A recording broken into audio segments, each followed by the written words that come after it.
अल्लाह ही अल्लाह किया करो, दुख न किसी को दिया करो, जो दुनिया का मालिक है नाम उसी का लिया करो। अस्सलामु अलैकुम वरहमतुल्लाहि वबरकातुहू। नाज़रीन, इस्तकबाल है, स्वागत है आपका viral news live studio Jalgaon, Maharashtra, India में। मैं आपका मेज़बान मुफ्ती मोहम्मद हारून नदवी।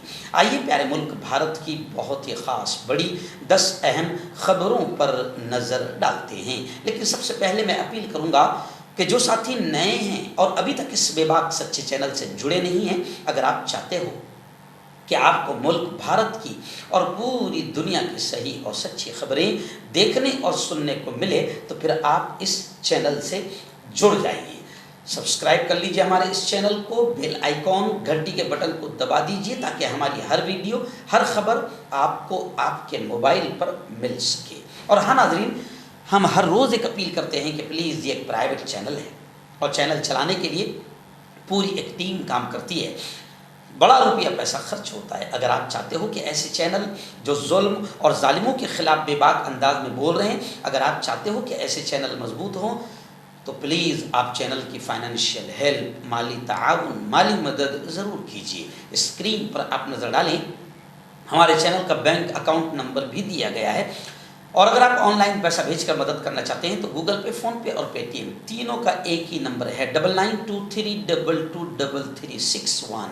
अल्लाह ने जो भी आपको ताकत दी है, उस एतबार से हर दिन या हफ्ते महीने में एक बार ही सही 100, 200, 500, 1000 जो भी आप चैनल की मदद कर सकते हैं मदद कीजिए, चैनल को मजबूत कीजिए, हमारा साथ दीजिए। आइए नाज़रीन, पहली बड़ी खबर आ रही है। जी हाँ, हमारे मुल्क के वज़ीर आज़म नरेंद्र मोदी ने पूरे मुल्क की आवाम से, जनता से खिताब किया, भाषण दिया और कहा कि हर दुकान को स्वदेशी ही सजाना है और जनता से कहा कि सामान वही ख़रीदें जो मेड इन इंडिया हो।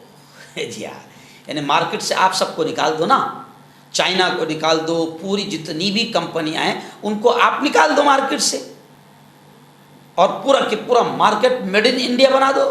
देखो आप, अब सामान आप कह रहे हैं कि वो ही सामान खरीदो जो मेड इन इंडिया हो, तो इंडिया के अलावा आप किसी का सामान मार्केट में आने मत दीजिए, फिर हम वही खरीदेंगे, जनता का ये कहना है। अब नरेंद्र मोदी कह रहे हैं कि जीएसटी की इस्लाहात से भाइयों बहनों आपकी बचत में इजाफा होगा और आप अपनी पसंद की चीज़ खरीद पाएंगे, आम लोगों के इस्तेमाल की चीज़ें सस्ती होंगी।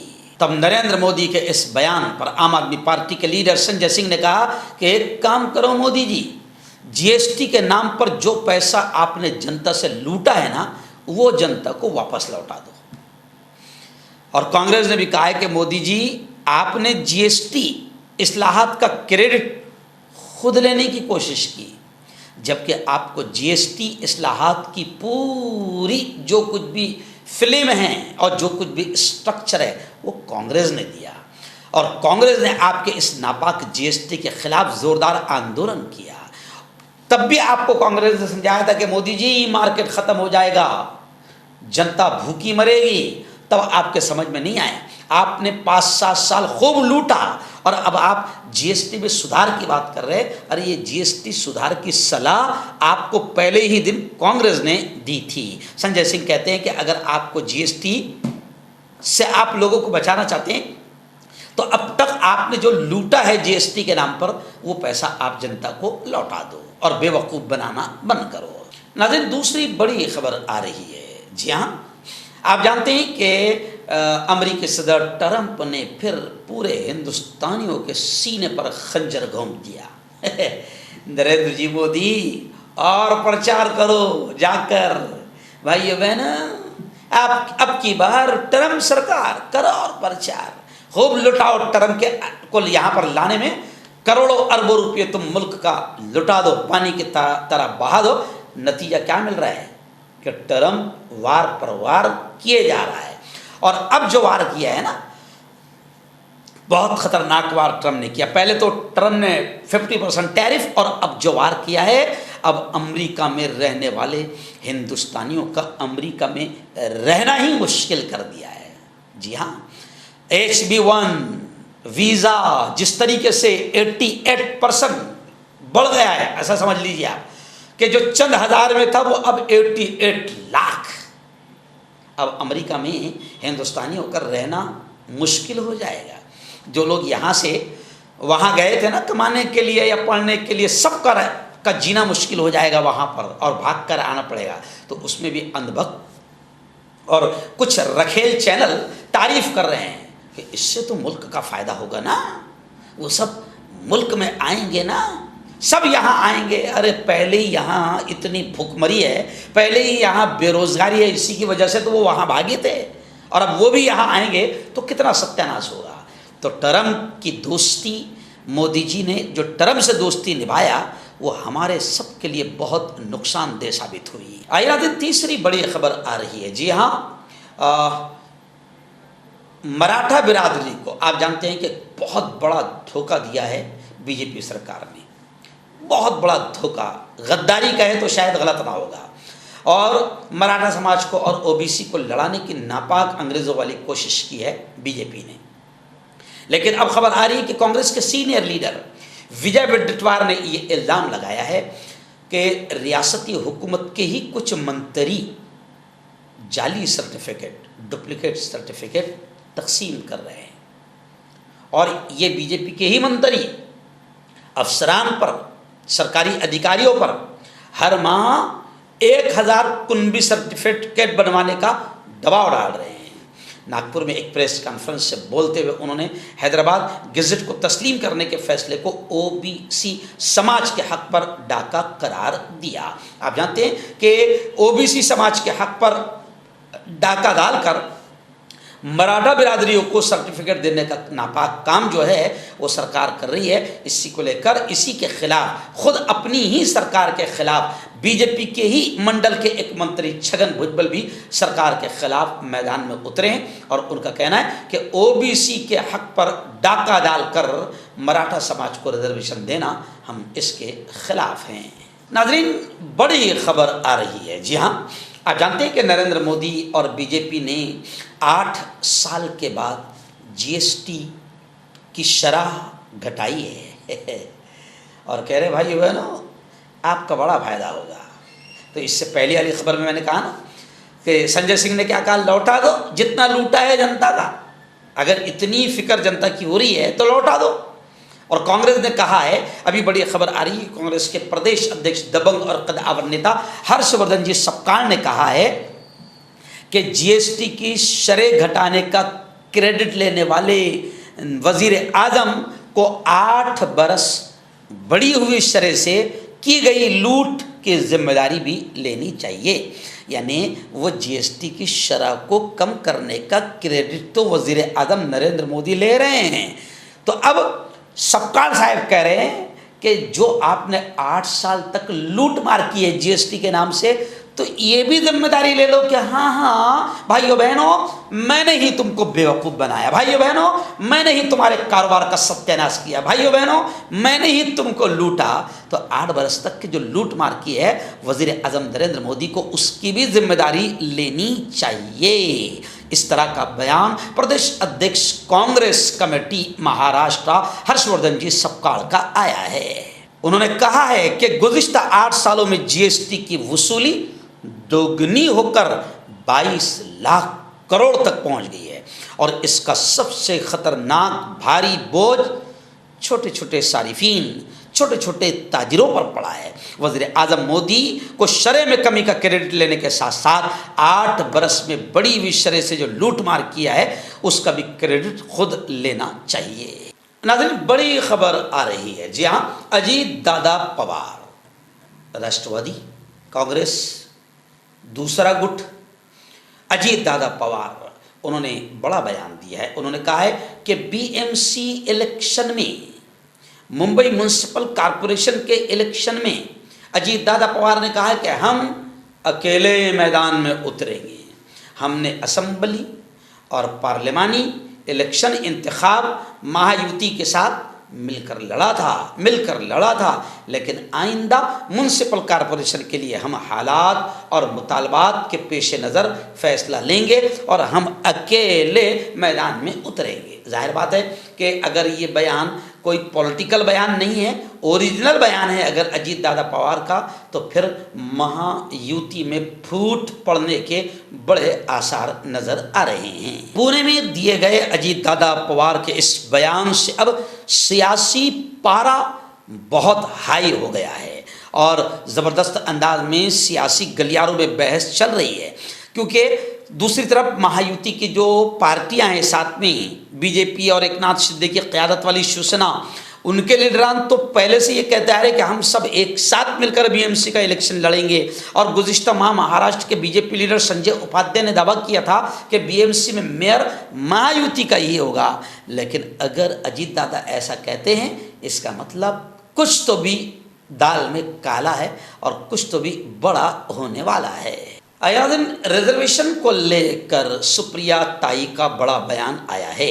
महाराष्ट्र में आप जानते हैं कि मराठा रिजर्वेशन तहरीक मूवमेंट के कुछ दिनों बाद ही राष्ट्रवादी कांग्रेस पार्टी शरद पवार गुट की रुकने पार्लियामेंट सुप्रिया सुले ने कहा कि रिजर्वेशन सिर्फ उन लोगों के लिए होना चाहिए जिन्हें सचमुच वाकईतन इसकी ज़रूरत है। यानी ताई ने यह कहा है कि रिजर्वेशन सिर्फ ज़रूरतमंदों के लिए होना चाहिए।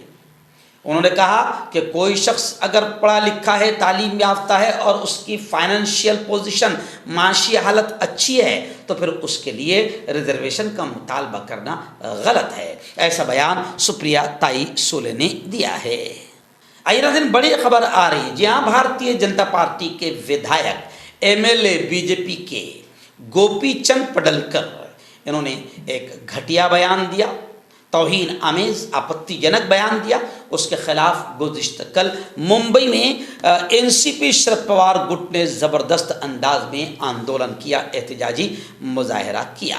बताया जा रहा है कि शरद चंद्र पवार के सीनियर लीडर और साबिक वजीर जयंत पाटिल पर किए गए मुबैना तौर पर गैर शाइस्ता और तौहीन आमेज तबसरे के खिलाफ गुज़िश्ता कल मुंबई में राष्ट्रवादी कांग्रेस शरद पवार गुट की जानिब से ज़बरदस्त आंदोलन किया गया। पार्टी ने कहा कि ये तर्ज अमल महाराष्ट्र की सियासी सकाफत पर बदनुमा दाग है। वैसे भी बीजेपी बदनुमा दाग वाले ही काम करती है और इसे किसी भी सूरत बर्दाश्त नहीं किया जाएगा। नाज़रीन, गुज़िश्ता कल जलगांव शहर के मेहरून इलाके में ममता हॉस्पिटल के सामने एक जिम है, जी हाँ, जिसका नाम है Ali fitness club. Ali fitness club ने गुज़िश्ता कल शाम 7 बजे से लेकर 10 बजे तक बॉडी बिल्डिंग मोटिवेशनल कंपटीशन रखा था। इस कंपटीशन में सैकड़ों युवा शरीक रहे और इस मौके पर बाकायदा जीतने वालों को ज़बरदस्त इनामात से भी नवाजा गया।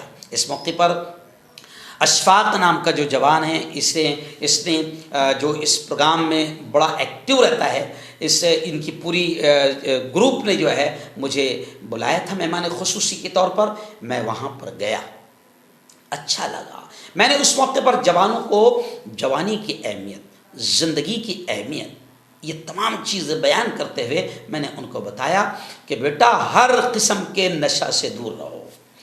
ये गुटखा, ये तंबाकू, ये पुड़ी, ये बीड़ी, ये सिगरेट, ये तमाम चीज़ें, ये भी ख़तरनाक, हानिकारक है, हेल्थ के लिए, सेहत के लिए नुकसानदेह है। और फिर मैंने उनको ढेर सारी अल्लाह रसूल की बातें सुनाते हुए कैंसर जैसे मर्ज से ख़तरनाक जो जवानों की ज़िंदगियां तबाह हो रही है और जो जवानों की जवानी ख़त्म हो रही है, मैंने उनको ये भी समझाया। आपको बता दूं कि अली फिटनेस क्लब वो सिर्फ एक जिम का कारोबार ही नहीं करती है, हेल्थ क्लब के ज़रिए से कारोबार और बिजनेस ही नहीं करती है, बल्कि ये जवानों की टीम जो है ये इस्लाही तहरीक भी चलाती है। ये बार बार मेरे पास में आते हैं, दावत देते हैं और जवानों को समझाने के लिए मुझे बुलाते हैं तो अच्छा लगता है कि हमारे जवानों में तहरीक चलाना, इस्लाही तहरीक चलाना, समाज सुधार का काम करना, जवानों को नशे से दूर करने की कोशिश करना, ये एक बहुत अच्छा काम है। तो खैर, गुज़िश्ता कल अली फिटनेस क्लब का बॉडी बिल्डिंग कंपटीशन बेहद कामयाब रहा। इस मौके पर बाकायदा जीतने वाले बच्चों को भी इनाम दिया गया। लेकिन वहाँ पर मैंने एक जुमला कहा कि लोग कहते हैं जो जीता वही सिकंदर, लेकिन मैंने वहाँ पर यह कहा कि जो अपनी सेहत का ख्याल रखता है, जिम करता है, नशे से दूर रहता है, फिर वो इस कंपटीशन में जीते न जीते वो भी सिकंदर है। क्योंकि ज़िंदगी दोबारा नहीं मिलेगी। जिसने इस ज़िंदगी का, इस सेहत का ख्याल रख लिया, अपनी लाइफ को कीमती समझकर हर किस्म के नशा और हर किस्म के गुनाह से दूर रहा, जाहिर बात है कि उससे अल्लाह भी खुश होगा। क्योंकि ये ज़िंदगी अल्लाह की देन है, अल्लाह की नेमत है, अल्लाह की अमानत है। अगर 9वीं बड़ी ख़बर मेरी निगाहों के सामने, जी हाँ, गुज़िश्ता कल दिल्ली के जंतर मंतर पर इंसानी हुकूक़ की जो तंजीमें हैं, इंसानी हुकूक़ के वकील प्रशांत भूषण ने गुज़िश्ता कल जंतर मंतर पर अपने साथियों के साथ और भी जो इंसानी हुकूक़, ह्यूमन राइट्स की जो संगठनाएँ हैं, फाउंडेशंस है, वो तमाम के तमाम लोग गुज़िश्ता कल दिल्ली के जंतर मंतर पर जमा हुए और उन्होंने कानून को फाड़कर टुकड़े टुकड़े किया जा रहा है, इस तरीके से उन्होंने बयान दिया।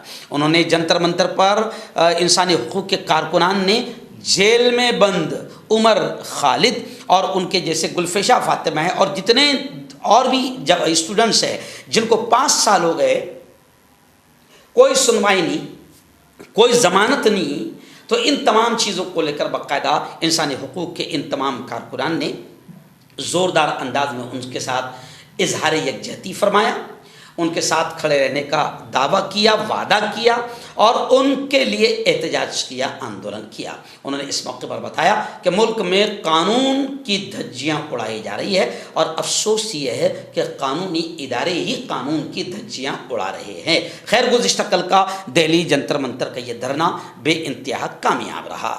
नाज़रीन, आखिरी बड़ी खबर, जी हाँ, मैं शुक्रिया अदा करता हूँ और ख़ुशी भी महसूस करता हूँ कि गुज़िश्ता कल धुलिया ज़िले का एक इलाका शहर है सिंदखेड़ा। सिंदखेड़ा से गुज़िश्ता कल राहुल शिंदे और उनके साथ भी और भी साथी बड़ी तादाद में मेरे घर पर आए और उन्होंने बताया कि मुफ्ती साहब, सिंदखेड़ा में आपके बयान की तारीख़ हमें चाहिए। तो बड़ी खुशी की बात है। उन्होंने कहा कि आपने जिस तरीके से 8 सितंबर जश्न ईद मिलादुन नबी के मौके पर शीरपुर में हिंदू मुसलमानों के बीच में आपने जो राष्ट्रीय एकता की बात की, प्रेषित मोहम्मद की प्यारी प्यारी बातें बताई और जिस तरीके से आपने जवानों को, युवाओं को नशे से दूर रहने की नसीहत की और मुल्क में बढ़ रही नफ़रतों को रोकने का जिस तरीके से आपने आह्वान किया, आइडियाज़ बताई और अमन, शांति, एकता, सद्भावना का जो पैगाम दिया, वो हमें बहुत पसंद आया।